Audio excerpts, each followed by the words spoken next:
मित्रांनो, big boss मराठीच्या घरामध्ये अभिजित दादा सावंतचा मास्टर माइंड गेम समोर आला आहे. गार्डन एरियामध्ये अभिजित, पॅडी दादा, त्यानंतर वर्षाताई, सूरज ही सगळी मंडळी बसलेली आहेत. हे अभिजित वैभवचा एक मुद्दा काढतो. वैभवबद्दल बोलताना अभिजित असं म्हणतो की जो काही मोत्यांचा टास्क होता, या टास्कमध्ये वैभव ज्या पद्धतीने अनफेअर गेम खेळत होता हे मला ते सगळं दिसत होतं.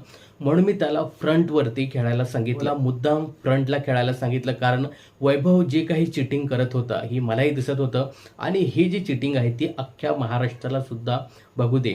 ज्या पद्धतीने घनश्याम त्याच्या खिशातनं हातातनं जे काही मोती तो सहज घेऊन जात होता आणि कुठल्याही प्रकारचा धक्का तो त्या घनश्यामला लावत नव्हता, तर हे मला दिसत होतं. आणि हाच गेम एक्सपोज करण्यासाठी मी त्याला नेहमी सांगायचो की तू फ्रंटवरती खेळ. मुद्दाम त्याला बॉल आणायला पण मी पाठवलं. मला दाखवायचं होतं की हा किती अनफेअर गेम खेळतोय आणि हा जो काही त्याचा